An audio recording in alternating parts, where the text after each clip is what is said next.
دو کہ واقعہ کربلا کے بعد حضرت زین العابدین 50 سال تک زندہ رہے، لیکن انہوں نے اپنے باپ کی، اپنے اعلی رسول کے لیے کبھی ماتم نہیں کیا، کبھی انہوں نے ان کے لیے نوحہ خوانی نہیں کی، کبھی ڈھول تماشا بجا کر کے ان کی روح کو اور ان کی روح کو کبھی انہوں نے بے چین نہیں کیا۔ 800 سال کے بعد اس ہندوستان کی سرزمین میں 366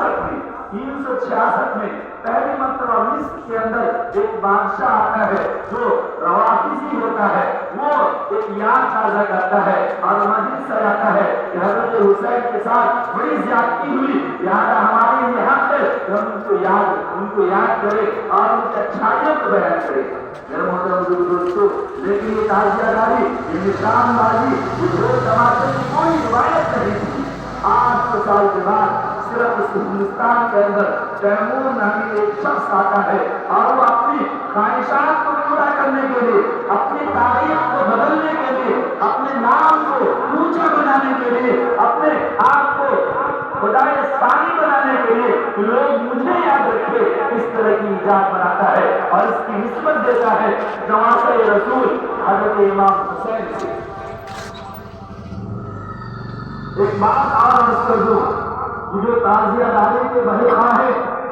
جو ڈھول تماشوں کے عادی ہے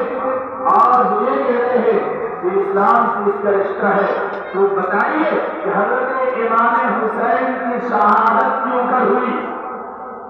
کیسی نوبت آ گئی؟ حضرت امام حسین اچھی خاصی زندگی مدینہ منورہ کے اندر گزار رہے تھے اور پھر ان کو کوفہ جانا پڑا اور یزید کے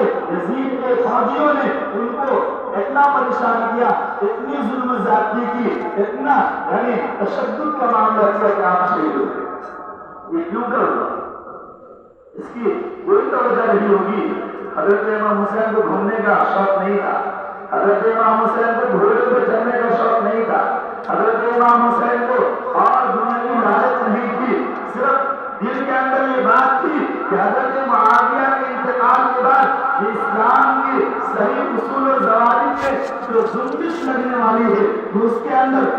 جو ہے سیند لگنے والی ہے، اس کو ختم کر دیا جائے۔ یعنی حضرت امام حسین کا مقصد یہ تھا کہ اسلام کو بیائی بھی اس دنیا کے اندر جاری کرنا ہے، اسلام کو اپنے اصول و ضوابط کے ساتھ بدعات سے پاک کر کے، شرک و کفر سے پاک کر کے دنیا کے سامنے پیش کرنا ہے۔ اس کے لیے انہوں نے اپنے آپ کو تیار کیا اور اپنی جان کو نچھاور کر دی۔ بتاؤ تعزیہ بنانے والوں، محرم کے نام پر ڈھول تاشا بنانے والوں، کیا تمہارا بھی یہی مقصد ہے کہ تمہارے اس تعزیے سے